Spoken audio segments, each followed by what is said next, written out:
Taboni hasti hapani shamang budal no taza ingai khorang ti shawai jaba khaitongo hastini jotori shai kodol kebeng nai budal yakshi budal omo haikino hasti hapani shamang budal no ti taza ya ingai sangrong shalo bubagra khor aguni office leno tongnai situni bukhakti bubagra khor aguni laharo Kaichuku Sanmungno ti himbodok sonjajaka 2018 bisio hasteo BJP hapang kharani sikang samung humong kri sikla sikri roni bagai samungni sep rekani rang barenani hinai juda juda kok shawai hapango phaimani Fiaba haphango asungmani bisingni lai bisiktam kahani bukhak tabuk phano mungsa samung khlaijagya hubar khainai rok haphangni chubasu manya haphangni shebrok manya amabai beleno birmanok klaibeka hinde koksil jaka situni kasko manik de Ashalo situni kasko manik de kogdarna thangtani haste haphangno saka chongmaribo koplai engna sikang je korok samani abnon dakte subungna angton hinai আপনারা আজকে শ্রমজীবীদের 11 দফা দাবিকে সামনে রেখে আন্দোলন সংগঠিত করা হয়েছে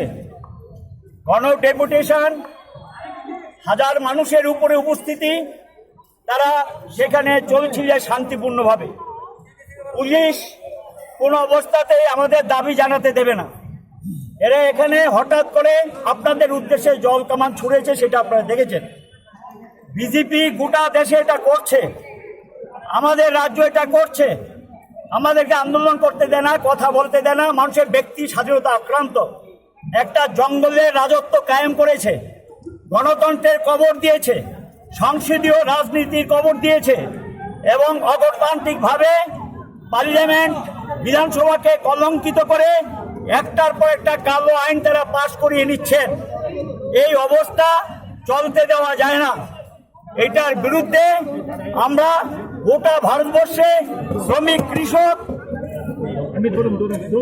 আপনার তো কাজ যাচ্ছে সবারই কাজ যাচ্ছে বেকার ঘরে ঘরে বেকার সমস্যার সমাধানে কোনো ব্যবস্থা নেয়নি আমরা বলেছি বেকার ভাতা দাও কাজ কি দেবে বুঝে গেছি আমরা মোদির বক্তব্য জুমলা এ তো আপনারা জানেন ঘরে ঘরে চাকরি প্রতিশ্রুতি দিয়েছিল কোথায় কাজ যাচ্ছে প্রতিদিন ব্যাংক সেন্ট্রাল পিএসসিগুলিতে কাজ যাচ্ছে এবং সরকারি সংস্থাগুলো জলের দরে বেসরকারি হাতে তুলে দিচ্ছেন এটা আমরা মেনে নিতে পারি না এ জনগণের সম্পত্তি বিজেপির সম্পত্তি না কোনো রাজনৈতিক দলের সম্পত্তি না এটা জনগণের সম্পত্তি এই সম্পত্তি বিক্রি করার অধিকার তাদেরকে কে দিয়েছে জনগণের সম্পত্তি জলের দরে বিক্রি করে দিচ্ছেন মানুষের সম্পত্তি এটার বিরুদ্ধে সোচ্চার হতে হবে ঐক্যবদ্ধ হতে হবে জাগ্রত হবে এবং মিলিত সংগ্রামের মধ্য দিয়ে এটার বিরুদ্ধে আমরা প্রতিবাদে সামিল হয়ে একটা জায়গায় আসতে চাই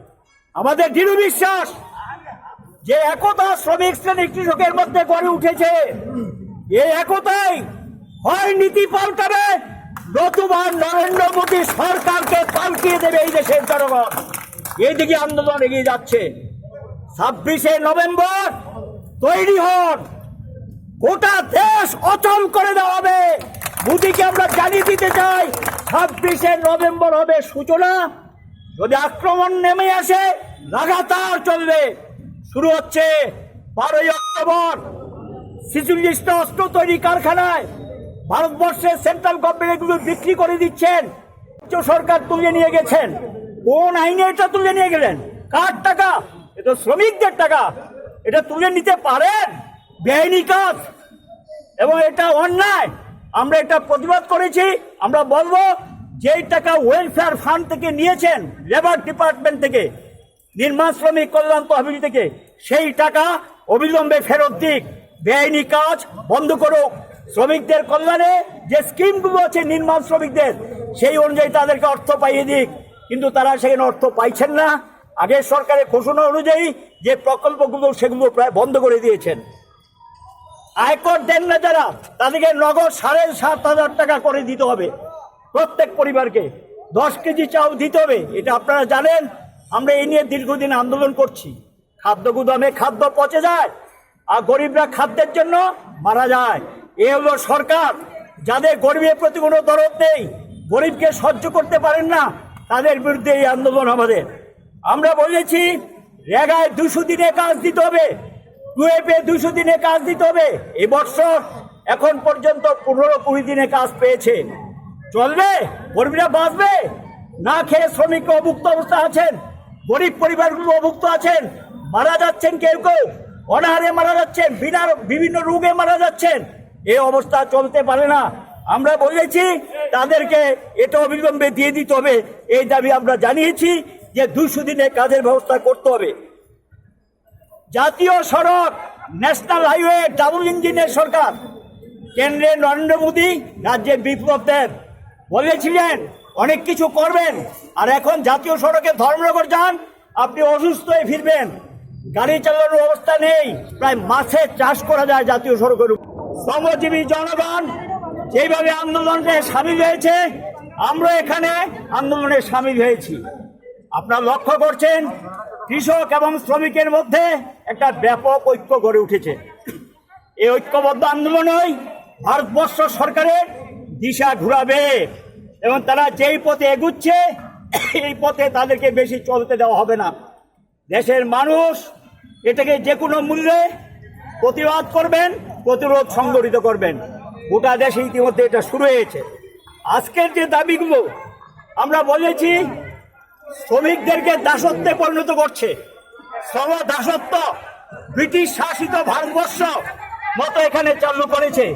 এই শ্রম দাসত্ব আমরা মানি না এবং এটার বিরুদ্ধে সোচ্চার হওয়ার জন্য গোটা দেশে আন্দোলন চলছে। এখানে আমরা আন্দোলনে নামিয়েছি। 44টা শ্রম আইনকে 4টা গোটে পরিণত করেছে। এটার বিরুদ্ধে দেশব্যাপী আন্দোলন চলছে। এখন আমরা ঐক্যবদ্ধ হয়েছি। প্রকল্প কর্মীদের খাতা বাড়াচ্ছে। ব্লক সড়ক, সাব ডিভিশনাল সড়ক, ডিস্ট্রিক্ট সড়ক একই অবস্থা। গাড়ি চালাতে পারছে না, গাড়ি ভাঙচুর হচ্ছে, প্যাসেঞ্জাররা অসুবিধার সম্মুখীন হচ্ছে এবং এই অবস্থার বিরুদ্ধে আমরা দাবি জানিয়েছি পুজোর আগে এই সড়কগুলো রিপেয়ার করার ব্যবস্থা করুক। বিদ্যুৎ ক্ষেত্র, সারা দেশে এই সম্পত্তি বেসরকারি হাতে বিক্রি করে দেওয়ার সিদ্ধান্ত নিয়েছেন। উত্তরপ্রদেশ যোগী সরকার অত্যাচারের সীমা ছাড়িয়ে গেছেন। সেখানে বিদ্যুৎ ক্ষেত্রকে বেসরকারীকরণ করার নোটিশ জারি করেছেন। ধর্মঘট করলে জেল। এর বিরুদ্ধে সব কয়টা ইউনিয়ন ঐক্যবদ্ধভাবে পরশু দিন থেকে বিদ্যুৎ ব্যবস্থা উত্তরপ্রদেশে অচল করে দিয়েছেন। গোটা রাজ্য অন্ধকারে নিমজ্জিত হয়েছে। আর নিয়েছেন গতকাল ওই যুগীকে স্বীকারোক্তি দিতে হয়েছে, আপাতত আমি বেসরকারীকরণ বন্ধ করলাম। তাহলে আন্দোলন একমাত্র পথ, রাস্তা একমাত্র দিশা। ওই জল কামান দিয়ে লাঠি চার্জ করে গুলি ছুড়ে আটকে রাখা যায় না। পেটের খিদা, মনের ব্যথা দূর করা যায় না। ওই যে যুগী এর থেকে নিশ্চয়ই শিক্ষা নেবেন। কাজে ঐক্যবদ্ধ আন্দোলন একমাত্র পথ উত্তরপ্রদেশ দেখিয়ে দিয়েছে। আপনাদের রাজ্যে একটা সংস্থা, ভারতবর্ষের 3 নম্বর সংস্থা, এত উন্নত হয়েছে, সস্তায় বিদ্যুৎ দিয়েছে, বিদ্যুৎ বাইরের দেশে রপ্তানি করেছে এবং এখানে বিদ্যুৎ সরবরাহ লোডশেডিং তুলে দেওয়া হয়েছে। সেই বিদ্যুৎ ব্যবস্থা এখন ব্যবসায়ীদের হাতে তুলে দিয়েছেন। 5টা ডিভিশন ব্যবসায়ীদের হাতে তুলে দেওয়ার পর যার বিল আসতো 500 টাকা, এখন এখানে 2000 টাকা। যার বিল আসতো 1000 টাকা, 3000 টাকা। ইতিমধ্যে ওই 5টা বিভাগে মানুষেরকে পুনর্বহালের দাবিতে আমরা ইতিমধ্যে হাইকোর্টে শরণাপন্ন হয়েছিলাম। মাননীয় আদালত 4টাতে রায় দিয়ে দিয়েছে, তাদেরকে পুনর্বহাল করতে হবে, বকেয়া মজুরি দিয়ে দিতে হবে এবং আরো মামলাগুলো চলছে। রাস্তায় দাঁড়িয়ে আমরা প্রতিবাদ করছি। বেআইনিভাবে যে কাজ সরকার করেছেন, গুন্ডামি করে তাদেরকে তাড়িয়েছেন, এটার বিরুদ্ধে আমাদের প্রতিবাদ সংগ্রাম চলবে। সামাজিক ভাতা আপনারা দেখছেন, ভাতা বাড়ায়নি, মিথ্যা প্রতিশ্রুতি দিয়ে সরকার এসেছে। এখন সেই সামাজিক ভাতা তারা কমিয়ে দেওয়ার চেষ্টা করছেন। 50,000 লোক যারা ভাতা পায় তাদেরটা বাতিল করছেন, 30,000কে নাকি নতুন করে দেবেন। অদ্ভুত ঘটনা।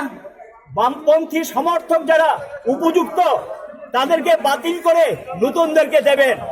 এ কে কিসের আইনের শাসন? এ তো দলবাজি এবং দলবাজির নাম করে গরিব অংশের মানুষগুলোকে বাদ দেওয়ার চেষ্টা করছেন। যদি কেউ অনুপযুক্ত থাকে তাকে বাতিল করবেন, এতে আমাদের আপত্তি কিছু নেই। এখানে আমরা লক্ষ্য করছি প্রত্যেক বছর দুর্গাপূজার আগে বোনাস এক্সগ্রেসিয়া দেওয়া হয়, এখন সেখানে বোনাস এবং এক্সগ্রেসিয়া দিচ্ছেন না। এখন পর্যন্ত ত্রিপক্ষীয় চুক্তি স্বাক্ষরিত হয়নি। পূজা আসছে, 15 বছর তো এমনটা হয়নি। সরকার নীরব, শ্রম দপ্তরের মন্ত্রী যিনি মুখ্যমন্ত্রী তিনিও নীরব, শ্রম দপ্তরও ঘুমিয়ে আছেন। এভাবে চলে না। আমরা চাই ইমিডিয়েটলি ত্রিপক্ষীয় মিটিং ডেকে এই শ্রমিকদের পুজোর আগে 7 দিন আগে যাতে এক্সেসিয়া বোনাস পায় সেই ব্যবস্থা তাদের করতে হবে। আমরা বলেছি শ্রম কল্যাণে বামফ্রন্ট সরকার আইন অনুযায়ী শ্রমিকদের যেখানে নির্মাণ হয় তার থেকে 1% সেস নিয়ে একটা ভালো অঙ্কের টাকা জমিয়েছিলেন। 아샹이 힘보다고 하봉이 나이 못하러 바이 가소자마 번노카 대 힘보도니 심이 사자가 하스티 하방 보니 샨몽 닥디 슈풍야케 파이널 샬로 거더 접어 엉코나 히네